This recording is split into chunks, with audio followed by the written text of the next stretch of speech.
राधे राधे, जय श्री कृष्ण। आप सभी को हरिशयनी एकादशी की हार्दिक शुभकामनाएं। आषाढ़ मास के शुक्ल पक्ष की इस पद्मा एकादशी को अधिकांश व्यक्ति देवसैनी अथवा देवसोनी एकादशी भी कहते हैं।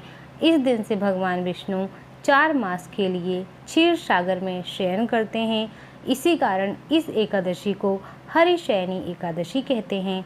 पुराणों में भी यह कहा गया है कि इस दिन से भगवान विष्णु 4 मास तक बलि के द्वार पर पाताल में रहते हैं और कार्तिक मास के शुक्ल पक्ष की एकादशी को अपने लोक में लौट आते हैं।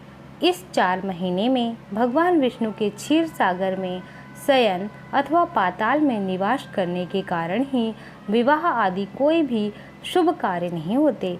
यद्यपि लगभग सभी एकादशियों को भगवान विष्णु की पूजा आराधना की जाती है, परंतु आज की रात्रि से तो भगवान का शयन प्रारंभ होगा, अतः उनकी विशेष विधि विधान से पूजा अर्चना की जाती है। भगवान विष्णु की प्रतिमा को आसन पर आसीन कर उनके हाथों में शंख, चक्र, गदा, पद्म सुशोभित कर उन्हें पीतांबर, पीले वस्त्र या पीले दुपट्टे से सजाया जाता है। पंचामृत से स्नान कराकर तत्पश्चात भगवान की धूप, दीप, पुष्प इत्यादि से पूजा कर धृत दीपक से आरती उतारी जाती है। भगवान को तांबूल अर्थात पान और पुंगी फल अर्थात सुपारी से अर्पित करने के बाद निम्नलिखित मंत्र द्वारा भगवान की स्तुति की जाती है। ओम नमो भगवते वासुदेवाय नमः। कृष्णाय वासुदेवाय हरये परमात्मने प्रणतः क्लेशनाशाय गोविंदाय नमो नमः। धर्मराज युधिष्ठिर ने श्री कृष्ण से पूछा, हे जनार्दन, आषाढ़ शुक्ला एकादशी का क्या नाम है? इस व्रत के करने की क्या विधि है और किस देवता का पूजन किया जाता है?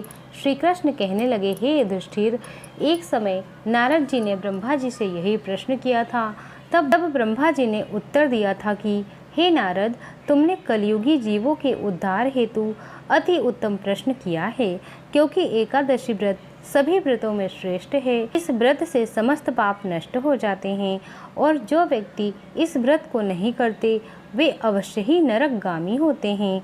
सभी एकादशियों के व्रत श्रेष्ठ हैं और उनके करने से भगवान विष्णु प्रसन्न होते हैं, परंतु उन सब में भी आषाढ़ मास के शुक्ल पक्ष की यह एकादशी तो सबसे अधिक पुण्य प्रदायक है।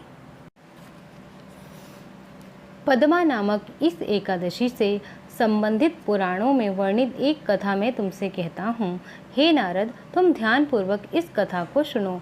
सतयुग में मानधाता नाम का एक सूर्यवंशी राजा था, जो सत्यवादी और महान प्रतापी था। वह प्रजा का पुत्र की तरह पालन किया करता था। उसकी प्रजा धन धान्य से भरपूर और सुखी थी। उनके राज्य में कभी अकाल नहीं पड़ता था। एक समय उस राजा के राज्य में 3 वर्ष तक वर्षा नहीं हुई और अकाल पड़ गया। प्रजा अन्न की कमी के कारण अत्यंत कष्ट पाने लगी और अन्न के अभाव के कारण यज्ञ आदि भी बंद हो गए। एक दिन प्रजा राजा के पास जाकर कहने लगी, हे राजन, समस्त विश्व की सृष्टि का कारण वर्षा ही है।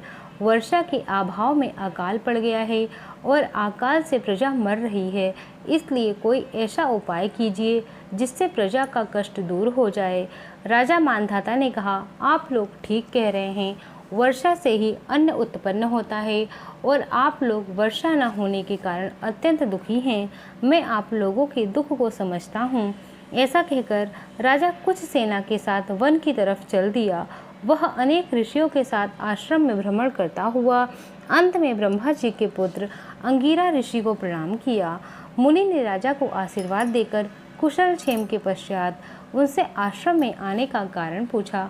राजा ने हाथ जोड़कर विनीत भाव से कहा, भगवान, सब प्रकार के धर्म का पालन करने पर भी मेरे राज्य में अकाल पड़ गया है।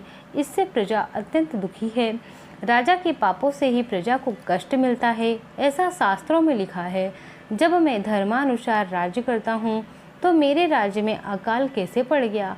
मैं आपसे इसी संदेह का निवारण करने के लिए आया हूँ।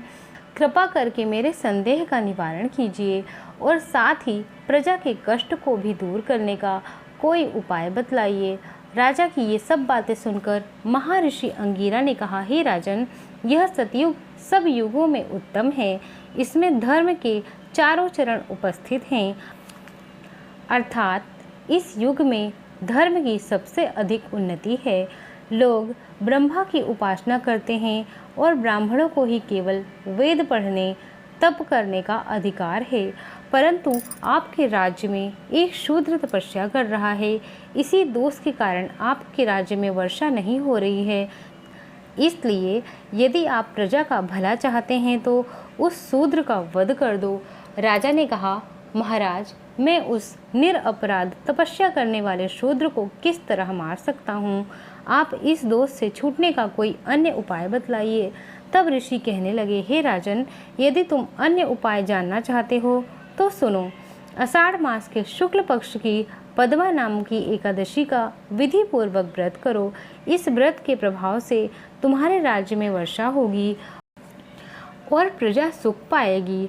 इस एकादशी का व्रत इन सिद्धियों को देने वाला तथा उपद्रवों को शांत करने वाला है। अतएव प्रजा सेवकों तथा मंत्रियों सहित तुम इस व्रत को करो। मुनि के वचन सुनकर राजा अपने नगर को वापस आ गया और विधि पूर्वक पद्मा एकादशी का व्रत किया। उस व्रत के प्रभाव से वर्षा हुई और प्रजा को सुख पहुंचा। इस हरिशयनी एकादशी का व्रत सभी मनुष्यों को करना चाहिए, क्योंकि यह व्रत इस लोक में भोग और परलोक में मुक्ति देने वाला है। इसकी कथा के पढ़ने व सुनने मात्र से ही मनुष्य के सभी पाप नष्ट हो जाते हैं।